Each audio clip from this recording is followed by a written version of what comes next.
I guess, like, how did you strengthen your instincts? Were you always that deeply connected with and aware of your intuition? I I don't think I was. I think sometimes when you are between cultures, I'm half Japanese, I'm half Mhm. American, and my father's like Northern European, very white. And we lived in, when I was a child, we lived in Jersey City, which is a very urban community and a largely Hispanic and Black community. And then when I moved later to the suburbs of New Jersey, I went to like this largely Italian and Irish Catholic community. Both of these places I was seen very differently. So, like, I was perceived as being very white in Jersey City and then being like super Asian in this Italian and Irish Catholic community. Mhm. And I think when you're a kid, you kinda, like, go with the flow because you don't necessarily have your identity carved out in stone yet, but it also sort of helps you shore up who you actually are, because you're constantly kinda being told by different people who they perceive you to be, and it makes you come to sort of a stronger idea of who you are faster. Welcome to Tradition Breakers. I'm Mary Moses, former corporate executive turned creative entrepreneur, and each episode I bring you an inspiring person or message to help more of us in the AAPI community break free from restrictive traditions that are preventing us from going after the life that we truly desire. Let's dive in. This episode is brought to you by Tasty Sounds, a company that I co own, which helps bring experiences and brands to life through music. Whether you're throwing a private event, producing a retreat, or building a brand from the ground up, sound matters. It sets the tone, stirs emotion, and stays with people long after the moment ends. Tasty Sounds delivers curated DJ sets, custom playlists, and full sonic branding, all built to elevate your experience and help your audience feel exactly how you want them to feel. We don't just play music, we shape how people connect with your story. So if you're a founder, creative director, or just someone who knows the power of good music, head to tastysoundsla.com to book a consultation. All right, everyone. Thank you so much for joining me again this week. Today, I have an amazing guest. Her name is Tara Parsons, and she's the vice president and deputy publisher at HarperCollins. And she's actually one of the few API women leading a major publishing group like this. Tara, later, I'm going to ask you just how few are there of you? I'll try and have a real number. I'll count in the meantime. As a half Japanese editor, mother of two, and lifelong advocate for global and underrepresented voices, she brings powerful stories from around the world into the mainstream. Tara oversees several publishing teams focused on elevating diverse voices and international storytellers. And she believes that as America becomes even more multicultural and diverse, representation in books isn't optional, it's essential. Through her leadership, she's helping build a future where every reader can finally see themselves reflected on the page. Welcome, Tara. And where have you been when I was a kid? I definitely could have used those books. Well, you know what? That's what I'm here for now. And I just want to thank you so much, Mary, for having me on your podcast. I think what you're doing is so important. And I feel like it goes hand in hand with what I'm trying to do in the book world, too. So I just really appreciate what you do every day. Aw, thank you so much, Tara. And I really appreciate what you do too. Like you say, it's so important to make sure that voices are represented in a Mhm. meaningful way too, not just in a sense of like checking boxes. So Exactly. I'm super excited for our talk today. So, first question that I tend to like to ask my guests because, the podcast is called Tradition Breakers. What Mhm. makes you a tradition breaker in your mind? Well, I come from two tradition breakers. My parents were pretty progressive in their day, I would say. They were a mixed race couple. My mother was an immigrant who went on to receive two more degrees in this country at sort of an older age. So I started off like all children of tradition breakers in that I wanted to be totally traditional and just like fit in, and they wanted me to be counterculture and a radical. But those genes are really strong. And I think when you enter industries that aren't filled with leaders who look like you and came from similar backgrounds, you can't help but have to follow your own script in a way. So I've had to learn to trust my instincts in spaces where I wasn't always expected to lead. Mhm. I've pushed for stories that didn't fit the old idea of what was marketable. So I think sometimes tradition needs to be a little shaken up to make room for what's actually true. I love that. I love how you touched on instincts, trusting your instincts. How did you strengthen your instincts? Were you always that deeply connected with and aware of your intuition? I, I don't think I was. I think sometimes when you are between cultures, I'm half Japanese, I'm half Mhm. American, and my father's like Northern European, very white. And we lived in, when I was a child, we lived in Jersey City, which is a very urban community and a largely Hispanic and Black community.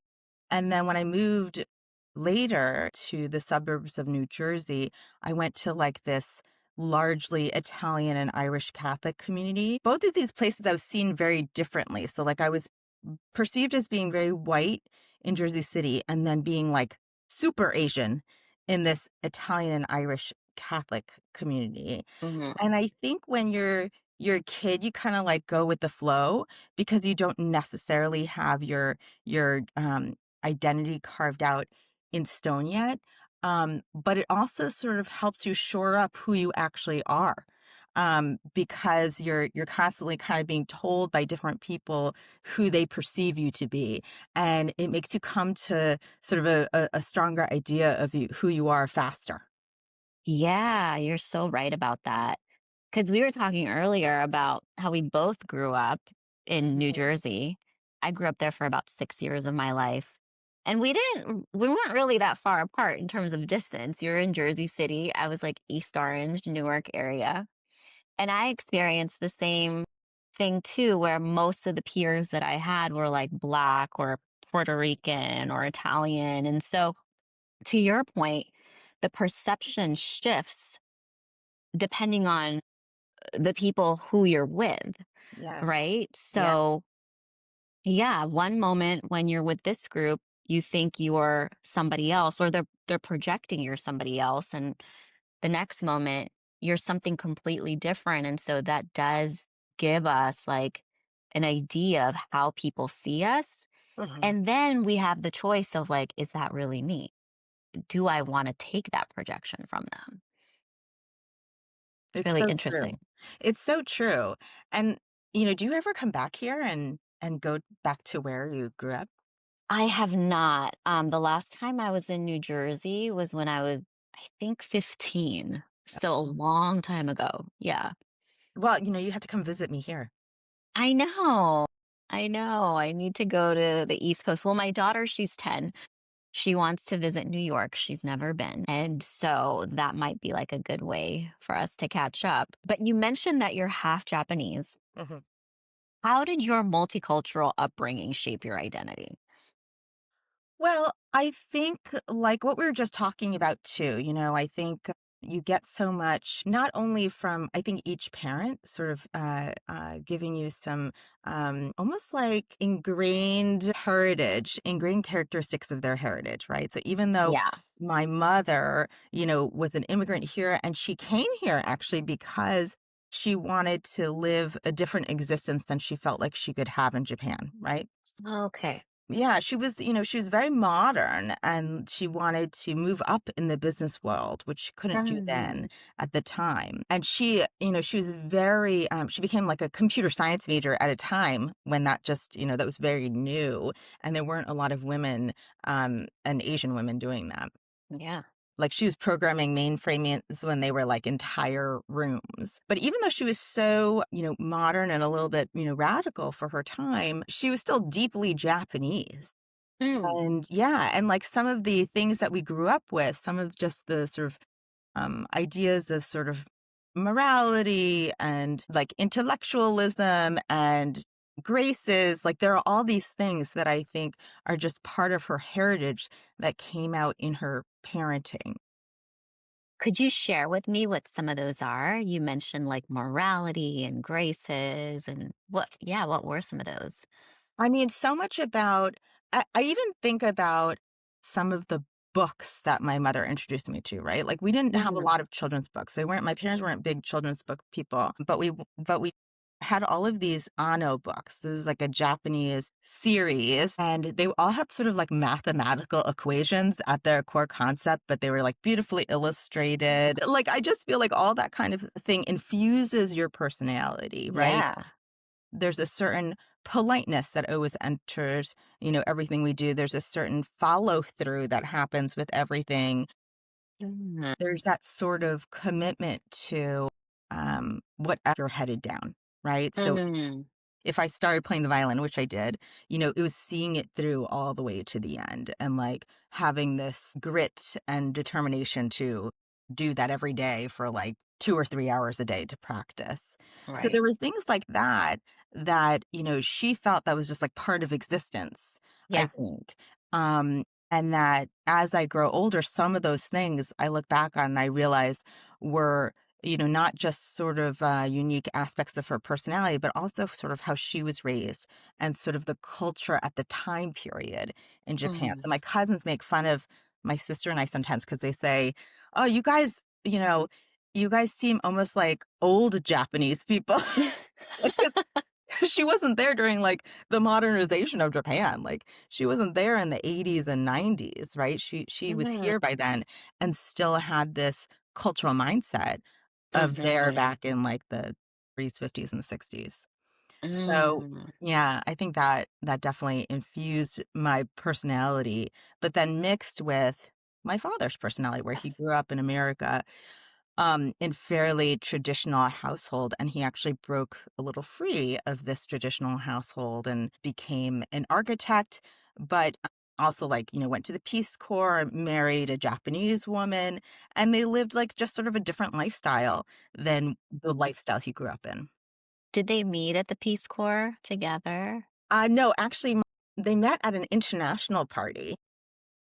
Okay. Yeah, it was really funny actually because I learned so much about this when my father was ill. He was in the hospital for a long time, and during the recovery, he couldn't talk, Mm. and so he had to write everything. So we were just like he was just writing all the time. I would ask him questions, and he would write them out, the answers. And during one of those conversations, he was telling us about the letters that he and my mom would exchange because part of how they got together is that she was dating his roommate, mainly because he was dating her roommate, and Mhm. she secretly had a crush on my father. And then when she had to go back to Japan for a while, he asked if he could pretend to be her fiancé so he could lease her apartment from her because it was really a great apartment. And then they would write each other letters while she was in Japan and he was in the US in her apartment. Oh my gosh. How It was cute. it was so cute and it's crazy to read because you could tell that they actually really liked each other. Oh my god. I can't I'm, like, comparing it to text, but really slow text. They're so much more poetic than text. I mean, that's the thing. It's like you can't even imagine like the text equivalent of these Oh letters. my god. Yeah. I remember because my mom and I were living in the Philippines, and my dad was in New Jersey for a good chunk of time, and they would always write each other letters, and I'm like, "What do they talk about in these letters? They're, like, long letters." So I know what you're talking about when you're saying your parents wrote each other letters. It's like you said, it's so poetic and really sweet because 'cause they're gosh, they spend so much time, like, writing out and keeping each other updated. And not only that, but making sure that like they each sense their love for each other. Really, really Mhm. sweet.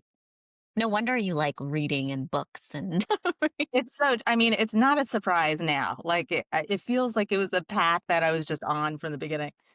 Oh my god. So what was your early relationship with books like? How did you start, I guess, yeah, really liking these books? And as I'm asking you this, it makes sense because your parents like fell in love writing letters, but tell me in your story. Well, I think, my mother was not actually a big reader in English, obviously, and it was hard for Yeah. her to get Japanese language books here at the time.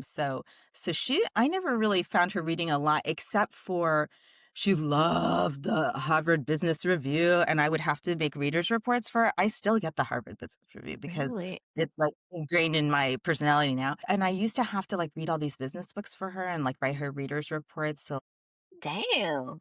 you had to read like Six Sigma, when I was 12 years old.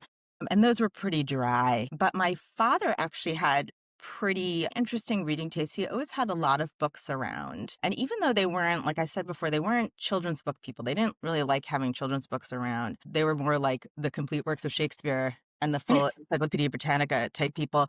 But when my dad would read and I would steal his books, he loved John Irving, for example. Mm. And I remember reading A Prayer for Owen Meany. Have you read A Prayer for Owen Meany? No, I haven't. Should I? Oh. I need to read it again because it's been a long time, but I just remember being totally blown away by the main character's voice because it's written in all caps, and I just loved it. Oh. And I found it like delightful, and I didn't realize books could be like that. Hmm. So I do really remember that book, but I think always I was sort of exposed to unconventional and varied voices, Yeah. which is probably, I think informs this. But I never did. There were never voices like my voice. Like there was never a story Yeah.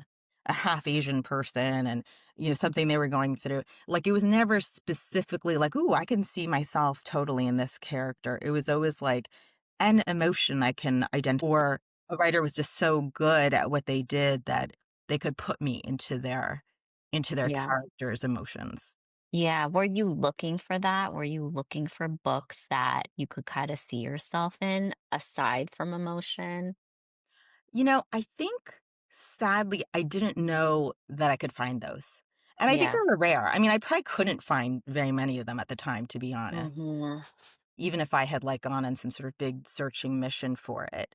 And I think sometimes, I wonder too, sometimes with the kids who grew up loving almost like science fiction and fantasy, whether part of why they're drawn to it is because maybe they come from a diverse background Hmm. and, they can more likely see themselves sometimes in those characters because they're not defined completely. Like they're not like they are so and so mixed with so and so. You can actually say, "Oh, maybe I'm just like that Yeah. fantasy creature or Yeah. makeup of some way." You can always relate to that more. Right. But I think when I finally did start to see myself in a few books, that was so meaningful to me. And Hmm. that's really what I get to do now. Now there's a lot of Hmm. books that I receive that are about the Asian American experience or even about sort of that dual identity experience. Yeah. And it's very meaningful to me now to be able to publish that. Right. I was like you. I didn't even know those things could exist. I don't Yeah. know if they did exist when I was younger, but it wasn't something that came to mind for me to look for. And So it I, would be so hard for you to find them too. Like you'd have yeah. to have like a great librarian, of which there are many, to be like, can you tell me, can you tell Yes, me this one book? exactly. Like, because there just wasn't the internet. No, there wasn't. Remember the card catalogs back then? Yeah, Like it took forever to even like look through those, number one, especially as a kid. So did your love for books then draw you into publishing? And can you also explain a little bit more about what you do for those of us in the podcast world who may not be familiar exactly with what a publisher does and what someone like you who works at a publishing group does? of course. Sure, sure, sure. It's been a very, in many ways, I did have a lucky situation that I found my path to what I wanted to do very early on. I've been in publishing since I was 21 years old. And actually, before that, I had internships in publishing. So it started very, very early. And I think the only question back then was, which department am I going to go into? Am I going to do publicity? Am I going to be editorial? Am I going to do marketing? And now I get to touch a lot of different departments in my role. So I grew up through editorial. So I've acquired and edited hundreds and hundreds of books at this point. Mm. And I now work at HarperCollins. So I work across 3 imprints. So imprints are basically different groups within publishing houses that specialize in a certain kind of book. And it just helps us create teams that are dedicated to publishing into that space with expertise. So the 3 imprints I work on are Amistad, which publishes books by and for the Black diaspora, HarperCollins Espanol, which publishes books in Spanish in the US, and Harper Via, which is an international fiction imprint that we started just a few years ago in 2019. And we publish voices from around the world. Probably about 70% of our books are books in translation. So I really get to help expose readers in North America to these voices and perspectives from all over the world, which is fantastic. I love that. You're like a curator, tastemaker, buyer, all in one. It's great. It's And the great. whole team. I work with an incredible team at HarperCollins. So I think what a lot of authors don't know and readers don't know is how many people touch a book on its way to being published and to being Mm, published successfully. So now I'm the deputy publisher for these 3 imprints. I'm still an editor, though. I can't help it. So I still edit and acquire like 6 to 8 books a year. But in my business role, I also sort of oversee the publishing process with our president of these books. got it. And yeah, and just the number of dedicated and smart people from marketing, publicity, sales, and the editorial group that have to help make a book become a success Yeah, is amazing. that's so cool. So where do you find these books? What is your like search vehicle? And I'm imagining the process to be like you find something you like, then through your filtering, process, right? Like you decide which ones that'll make it to be published. And then your team, basically, with marketing, PR, whatever, editorial, all those different departments will touch that. And then it gets released. I mean, that you're not wrong with that path. There's multiple paths to publication. So the most traditional one is that a literary agent sends the editor a manuscript and they Mhm. fall in love with it, but they also make a business case for it.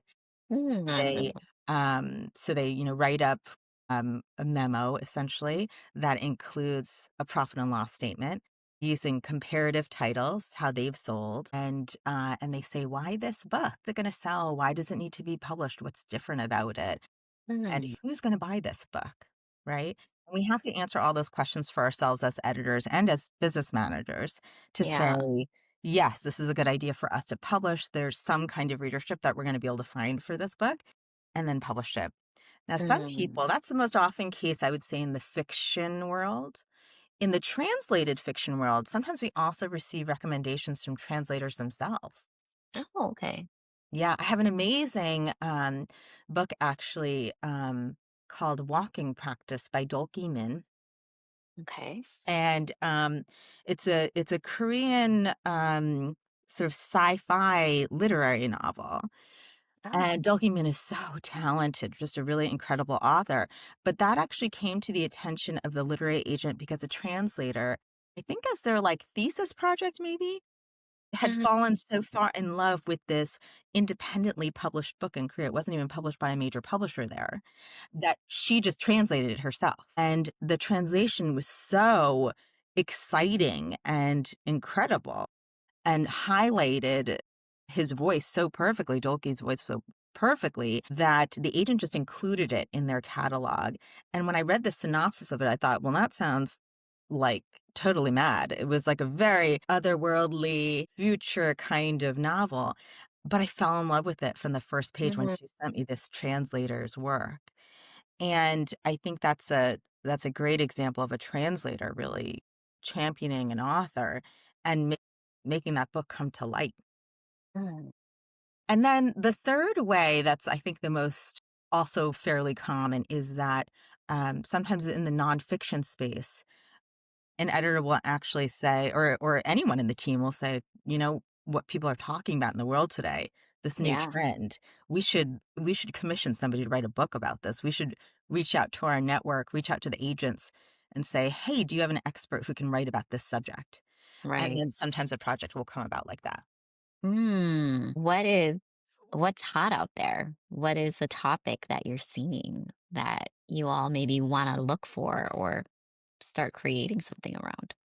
Well, one that, and I think a couple people have written about this, Mhm. but we've talked a lot lately about all these different micro trends that are coming up from the teens, right? Mhm. My kids tell me about this all the time. My daughter was just telling me the other day, and now I'm not going to remember the name of Mhm. this group, but it's people who identify as Asian even though they're not Asian.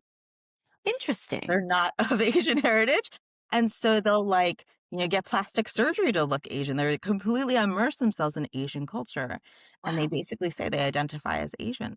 And there's, like, a whole group of them at my kid's high school, which is not, I mean, it's a large high school, but, it's just one high school, and it's shocking to me that there's an actual group of students like this. So all of these teens are growing up in a world where I think because of the internet, you know, we call them microtrends or, sort of micro groups, but they actually, when you go into, like, I don't know, the Reddit subthread, there's actually millions of people in there who Yeah. are either interested in that or a part of it, and I think would want to read a book about it.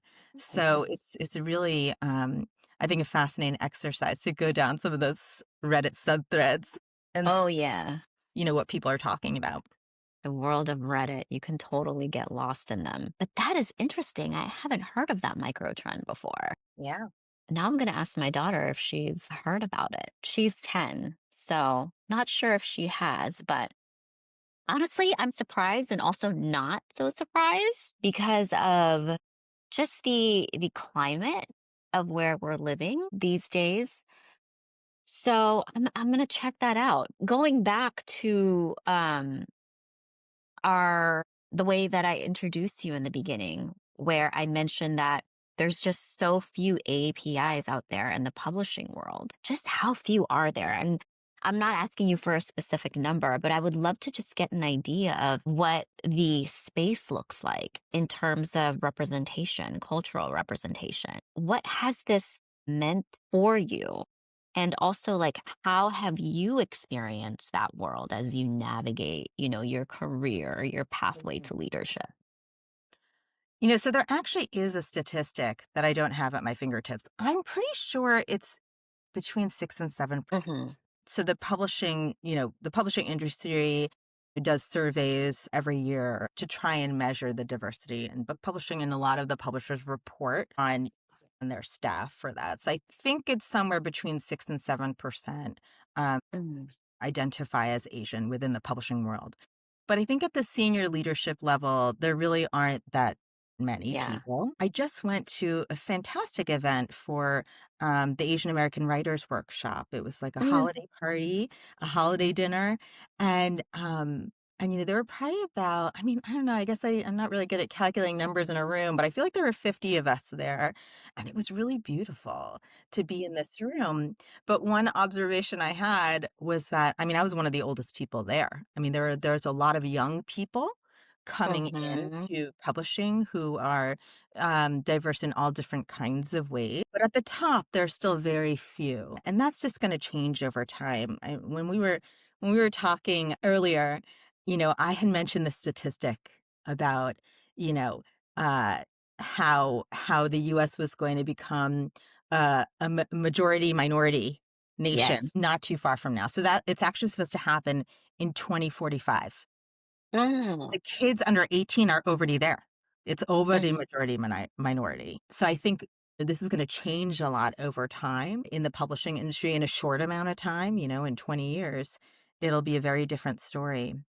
And so right now, I think the exercise is we support each other. I think a lot of the diverse people in publishing in general, there aren't that many of us who are my age or older who survived up until this time period. And I think we support each other as much as we can and try and really root for each other because there's room for all of us in this industry. I feel like I'm constantly, writing a cheering on or supportive email because it feels amazing when somebody else succeeds in the industry who looks like me.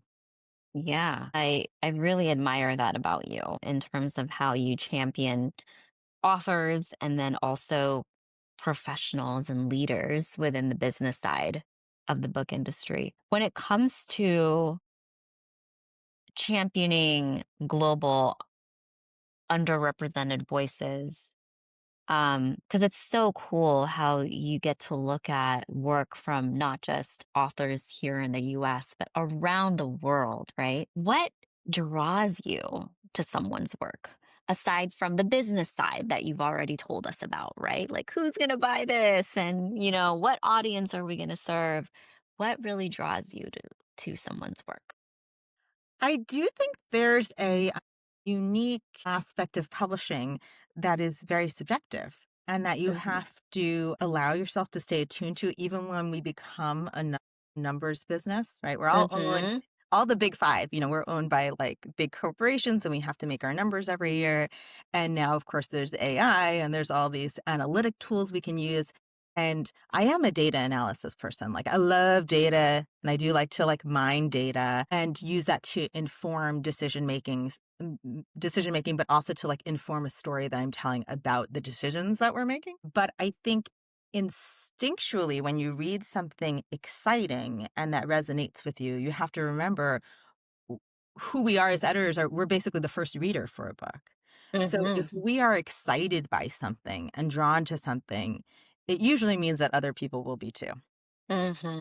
So I try and remember that. I usually have like a gut instinct when I read books. And I think at this point, I can do it in a very short amount of time because I've read so many submissions and I've read so many Right. books. It is still so subjective. So even if I don't love something, somebody else could passionately fall in love with it and it could be a huge bestseller that's happened a million times. Right. But for me, it's like if I can't stop turning the pages, right? If I'm like, "Oh my god, it's, 11 PM, I've gotta go to work tomorrow."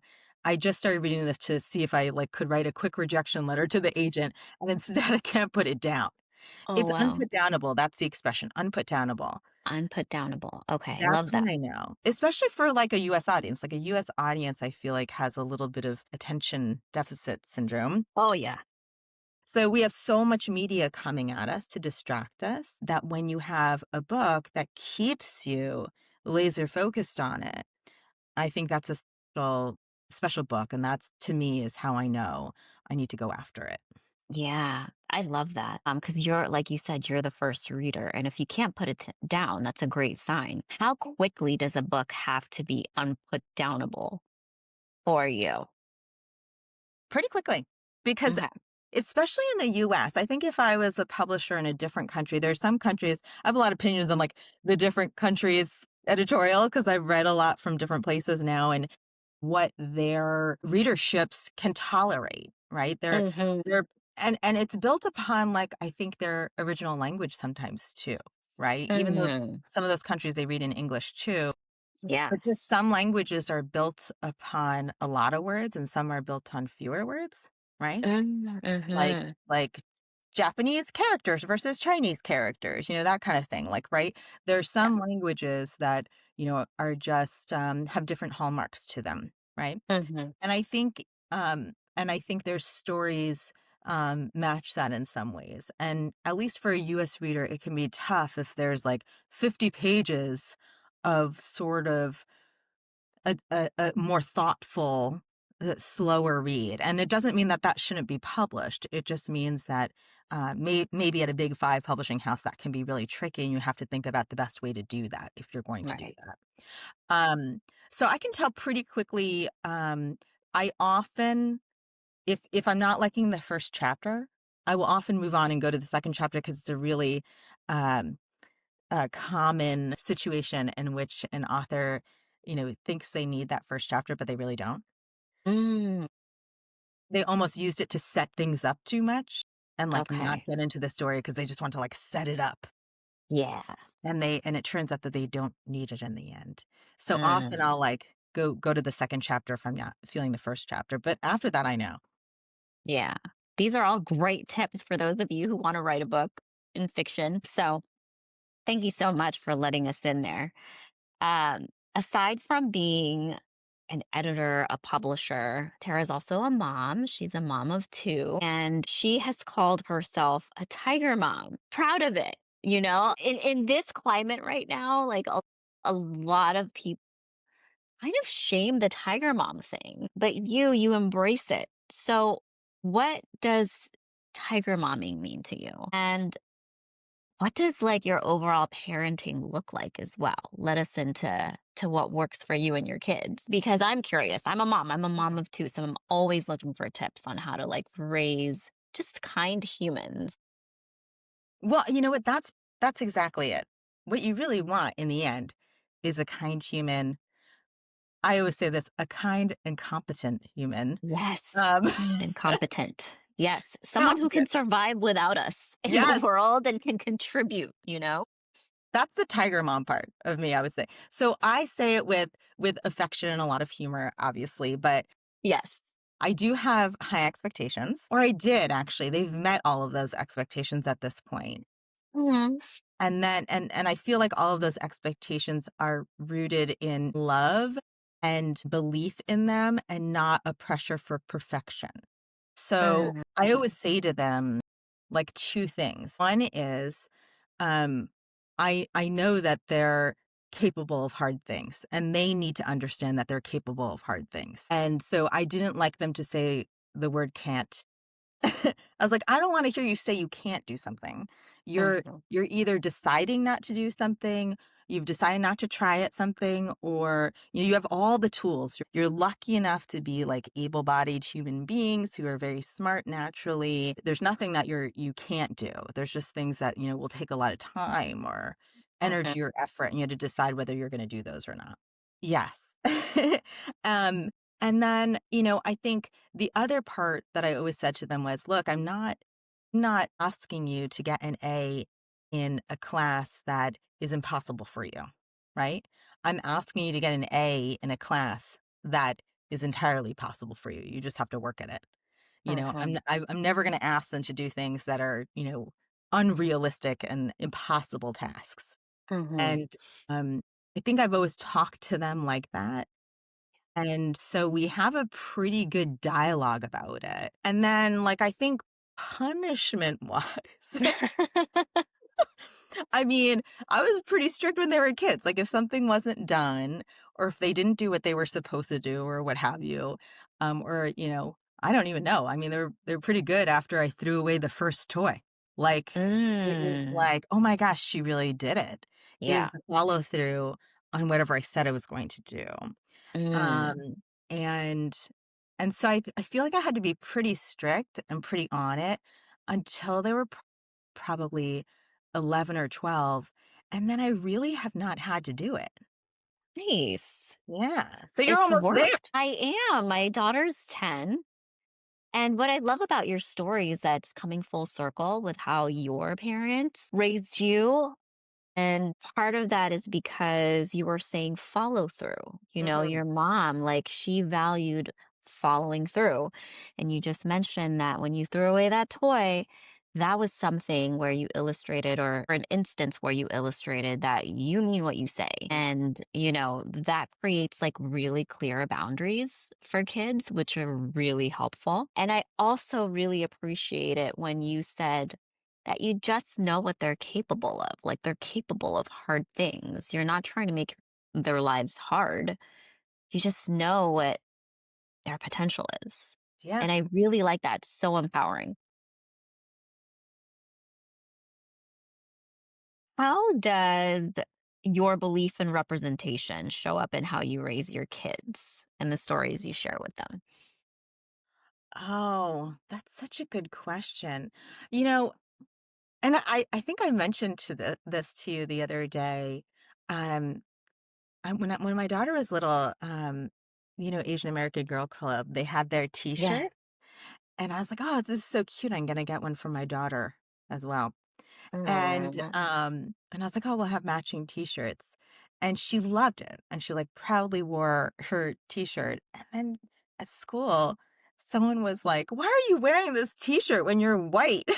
Because Oh, she, because 'cause I'm married to, um, uh, a man who, gave my daughter blonde hair, and she has green Mhm. eyes. She's beautiful, but you can't tell Mhm. that she's Asian on the outside, right? Mhm. And it was a real interesting moment for her Mhm. to have somebody sort of make fun of her for wearing that t-shirt, and then us have the conversation about how she has every Mhm. right to wear that t-shirt and how to own that story for herself and own her Mhm. own background and not feel any shame about that. But it was so Yeah. interesting to have sort of this almost like this reverse situation happening for her, where I was like, this is a proud moment that we're wearing these t-shirts. And for her, it was like a moment where she had to reconcile her heritage. Right. But we do a lot of talking about it, right? Like we eat a lot of food from my mother's culture. They Mhm. spend a lot of time with my mother. My mother has dementia now, and so there's a way that you have to interact with her now. Yeah. But they do it all the time, and they're so good with my mother, and they see Mhm. me taking care of my mother sometimes too. And that keeps traveling down. I think through you see it, you see a relationship with your mother and her mother, then you put it into your relationship with your mother, I think, Yeah. as you grow older. Yeah. Oh, what an interesting interaction that must have been for your daughter at school. How did she tell you, first of all? And what did you say to her? Oh, she couldn't wait to come home from school and be like, "Ma." I bet. But it was funny, I think even I had noticed that she liked to show my picture to her friends and kind of be like, "See?" Proof. Because she talked about sort of, the certain parts of being Japanese that came with how we ate at home. I eat a lot of Mhm. food from my mother would made all of our meals for us when I was growing up, and I make a lot of that food for the kids too. Mhm. So we taught so, it's part of her life and also like hanging out with her grandmother, like that's a part of her life. So when she would talk about it, I think even sometimes people were like, huh. And then she'd show my picture or the picture of my mother or something like that just to like illustrate the point. But yeah, so she told me right away when she came home from school and we kind of had to talk it through and what she was Yeah. comfortable with and whether she still wanted to wear that t-shirt and that kind of thing. Did she still want to? She She like, did. yes, She did. good. Oh, I'm so glad. And how old is she now, your daughter? Now she's 15. Oh gosh. She's just so smart and so funny and so beautiful. Um, I think so much more composed and sure of herself than anyone I knew at that age. That's great. What do you hope to see in the publishing world in the next few years, 5 years, 10 years? And then also, how do you see yourself fitting into that vision? Well, I think we're on a great path right now in the publishing world. Hmm. We are publishing books from all over the world, and now it's actually much more competitive. When we started, doing this. My boss, Judith Kerr, she's been publishing books from around the world for many, many years in a time period when it was considered a very sort of niche thing to do. Hmm. And even when we started this imprint, there weren't a lot of people playing in this space, especially at a major publishing house. Then Hmm. just in that time period, like COVID happened, and everybody was watching Netflix and Netflix, we everybody ran out of content in those first, Yeah. 6 months. And so then they started putting it, I don't know if this is why, but I kind of assume why. They started pushing out all this content from different countries, right? Hmm. And it just became a thing, like, between, the popularity of, like, K-pop bands and these Korean dramas, I felt like it built this whole community of potential readers interested in Korean culture and Korean stories. And then on the other side of this, particularly, I'm talking about Asian cultures in particular because I've seen these 2 happening really, really in abundance right now. Japanese culture. So a lot of these kids, grew up on manga, Hmm. right? Manga and YouTube. Yeah. And manga and YouTube are huge in Japan. Like my Japanese cousins, when they came here last year, they were bonding with my kids. Like I have a 18-year-old son too. Both of them, like my nephews, and then everybody was bonding over like YouTube stars that they all knew together amongst them.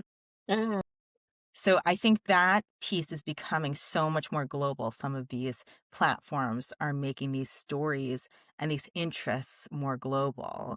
So Mhm. I think that's only going to keep going, right? We're being exposed to more cultures, more stories, and then finding those stories to be even Yeah. more exciting, right?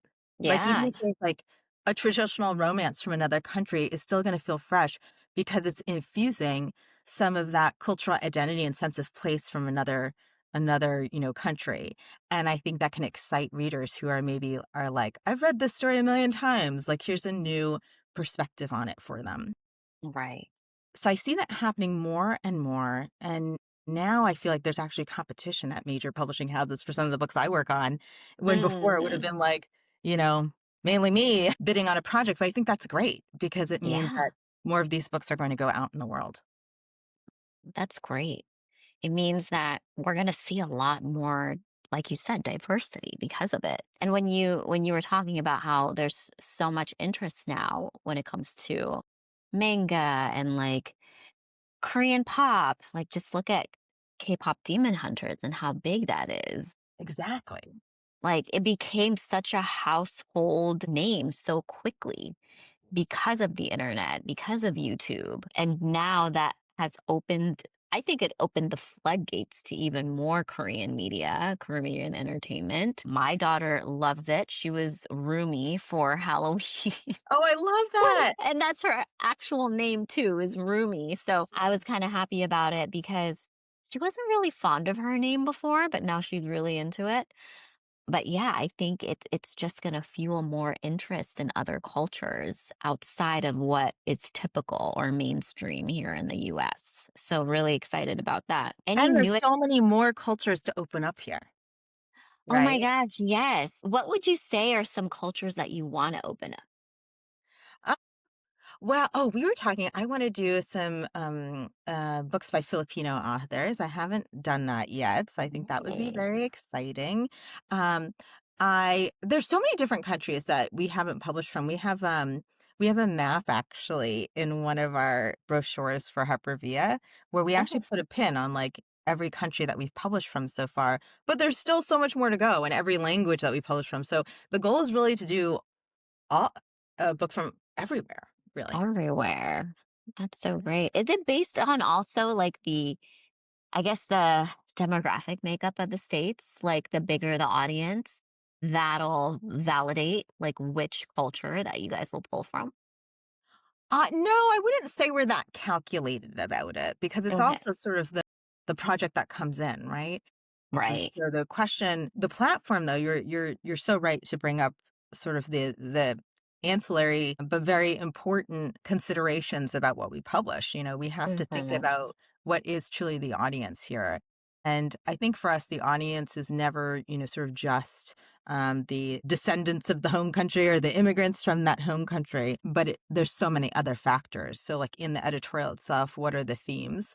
Yeah. That are playing it out in there, and are they gonna resonate with this country right now in whatever we're going through in this world right now? And then just from a pure entertainment factor, is that working in the media landscape right now? Right. That makes sense. Are there any new and exciting projects that you're working on today that you want to share with us? I have so many of them, it's embarrassing. It's not embarrassing, it's an embarrassment of riches, that's what it is. Yes. I do have a few, so I'll tell you all about it. So, one that I'm super excited about actually, because I just got a new blurb in. I'm just gonna like read some of Yes. the advanced blurbs that came in. This book is not coming out Oh, till May 2026. oh my gosh. We're getting inside information. I love it. I know Okay. one of the most difficult parts of the job is that, is getting blurbs for debut authors, right? So you have to, sort of write a letter begging to another author like, "Can you please read this book and Yes. perhaps give it some advance praise?" And I think there's some, talk about like, why do we need blurbs? Like these books should be able to succeed without it. But on the one hand, I do understand why some of the influencers and sort of like gatekeepers for even carrying a book in their stores, they get so many different books presented to them and they do have to curate that selection to their story. They can't carry every single book that comes out. Yeah. And one way to do that is to say what blurbs are coming in. And Mm, that helps us, gain excitement and gain distribution for a book just at the start. mm, So, this is a book called Now Then by an author named Morgan Radford. And some of your listeners may have heard of Morgan because she's an anchor on NBC and she's phenomenal. Why I was drawn to her novel is that it's about a young woman. She's half Black and half Cuban. And she comes from, sort of an economically disadvantaged background. And she gets into Harvard. And her parents are dropping her off at the start of the book. And her mother, who has not really shared a lot about her past, gives her a letter that for the first time sheds a little light on how she fled Cuba during the revolution. mm. And then from there on, it becomes a past and present story. So we hear the mother's story and we hear the daughter's story. And I think you know already now from what I've shared, I'm drawn to books that I think talk about dual identities Mhm. and how the protagonist comes into their own, having been exposed to both. And that absolutely happens in this book. So, That let me sounds read you some of the blurbs. So, Stacey Abrams just came in with a brilliant blurb calling it lovely, poignant, enraging, and tremendous. She called it pitch perfect. mhm. Ada Ferrer, who wrote, she's a Pulitzer Prize winning author of Cuba, said that the book is a gem. She says, in alternating perfectly paced episodes, we meet two formidable and unforgettable women. Here is a beautiful exploration of the complicated emotions that lie at the heart of family: a daughter's drive to understand and repair, a mother's lasting guilt and newfound vulnerability, and the fierce devotion and love that makes it all worthwhile.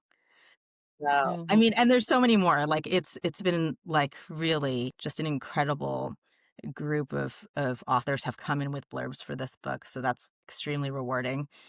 Um, and Those are then stellar ones. Thank you for sharing that with us. I think the topic is also very relevant because so many people in my age group, at least, but also in the ether right now, many individuals are really interested in uh, healing their ancestral or generational yeah, wounds or traumas and really understanding like where their shadows or just where those triggers that they've been experiencing in their lives come from. So mhm. that's what that book reminds me of.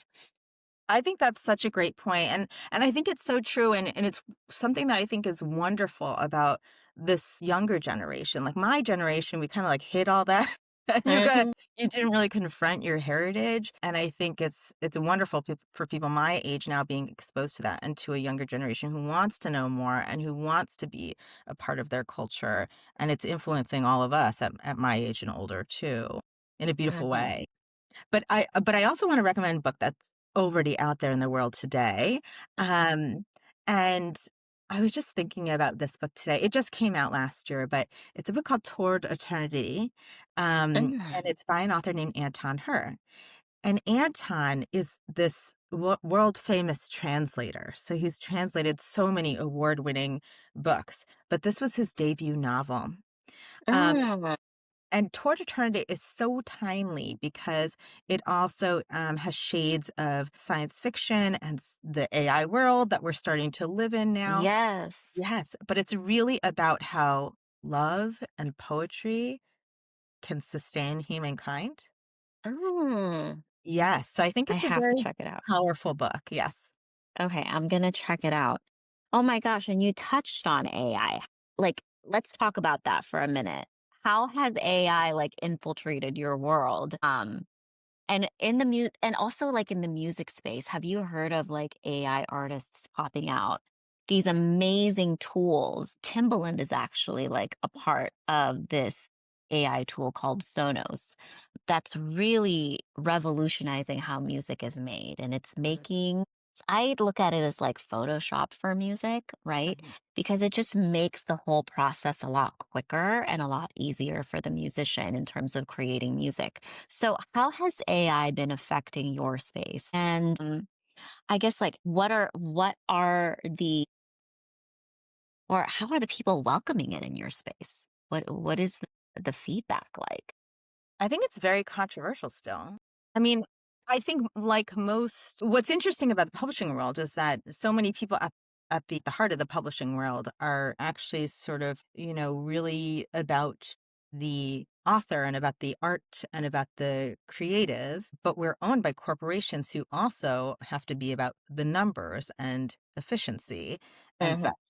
And most of those times, I feel like we've come to this, sort of beautiful way of working together so that Yeah. we can service all those needs at once. But this is testing that, right? Because Yeah. a lot of corporations feel that we have to use AI and Right. has to get on board and figure out how to use it. And I think a lot of people in book publishing feel that it's like the greatest evil that we're facing today, Right. right? And the Hmm. great destroyer of art. And I would say that like I dance in both lanes, really, Right. in both of these areas because there are times at which, like you, I think of it like Photoshop or like spell check. You know, I Yes. was old enough. Yes. I'm old enough for when that came, when that started. And I was like, this is Yeah. so handy, and it really made things faster, right? Like I think about all these advancements that happened. Like I was using a typewriter to do my college applications, right? Wow. And Yeah. how inefficient was that use of time? Like now we can do all of these things and that's fantastic. Like I think you can learn more and do more and experience more than you ever could before. Right. But I also, hate the idea of AI completely taking over and having stories completely written by AI. Yes.